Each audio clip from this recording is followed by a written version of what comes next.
Assalamualaikum warahmatullahi wabarakatuh. Halo semuanya, perkenalkan nama saya Aulia Mendevi Pratiwi, NIM 2512650. Kali ini saya ingin menyampaikan materi tentang sedikit jenis dan klasifikasi dari media pembelajaran. Nah, sebelum masuk ke dalam materi, baiknya kita harus tahu nih, apa sih media itu? Media pada dasarnya dapat dimaknai sebagai sesuatu yang membuat pesan dan informasi antara pengirim dan penerima. Penggunaan media dalam aktivitas pembelajaran dapat dilakukan baik secara individu maupun kelompok. Nah, kita udah tahu nih apa dari media tersebut. Sekarang kita memasuki materi tentang jenis-jenis dan klasifikasi dari media pembelajaran. Klasifikasi media pembelajaran. Dilihat dari sifatnya, media dapat dibagi ke dalam 3 media. Yang pertama, media auditif, yaitu media yang hanya dapat didengar saja atau memiliki unsur suara seperti radio, tape recorder, kaset piringan, dan rekaman suara. Yang kedua, media visual, yaitu media yang hanya dapat dilihat saja, tidak mengandung unsur suara.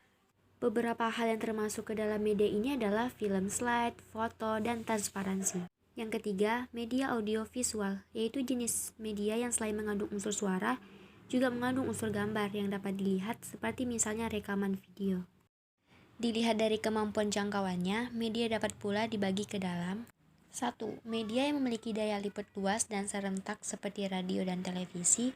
2. Media yang mempunyai daya liput yang terbatas oleh ruang dan waktu seperti film slide, film, dan video.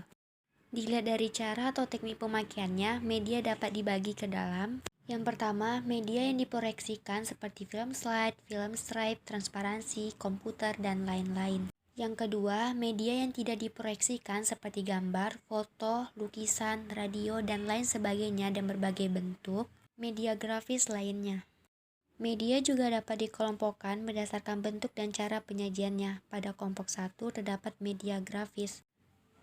Media grafis adalah media yang menyampaikan fakta, ide, gagasan melalui penyajian kata-kata, kalimat, angka, dan simbol. Sedangkan yang kedua, media bahan cetak adalah media visual yang pembuatannya melalui proses pencetakan, printing, atau offset. Yang terakhir, gambar diam, media visual yang berupa gambar yang dihasilkan melalui proses fotografi.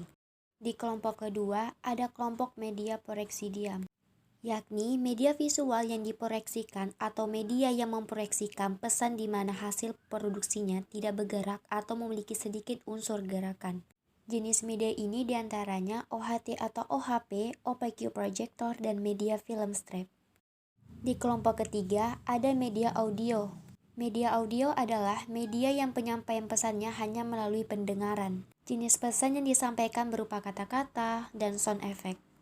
Di kelompok keempat, ada media audiovisual diam, adalah media yang penyampaian pesannya diterima oleh pendengaran dan penglihatan, namun gambar yang dihasilkan adalah gambar diam atau memiliki sedikit gerakan. Di antaranya adalah media sound slide, film stripe, bersuara. Di kelompok kelima, ada film atau motion picture, yang serangkaian gambar diam yang meluncur serta cepat dan diproyeksikan sehingga memberi kesan hidup dan bergerak. Ada beberapa jenis film bisu, film bersuara, dan film gelang. Di kelompok keenam, ada multimedia, merupakan suatu sistem penyampaian dengan menggunakan berbagai jenis bahan belajar yang berbentuk suatu unit atau paket. Misalnya nih, model yang terdiri atas bahan cetak, bahan audio, dan bahan audiovisual. Baiklah, kita masuk ke jenis-jenis media pembelajaran. 1. Media grafis. Dalam konteks media pembelajaran, media grafis adalah media yang dapat mengkomunikasikan data dan fakta, gagasan tentang ide-ide melalui gambar, simbol, angka-angka, lambang-lambang, kalimat, dan kata-kata.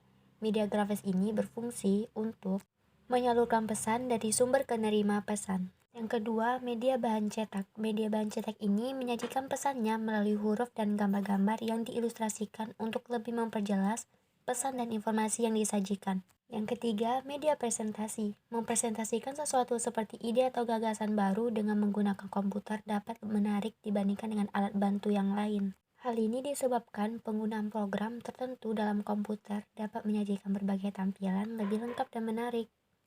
Terima kasih. Thank you for watching. Assalamualaikum warahmatullahi wabarakatuh.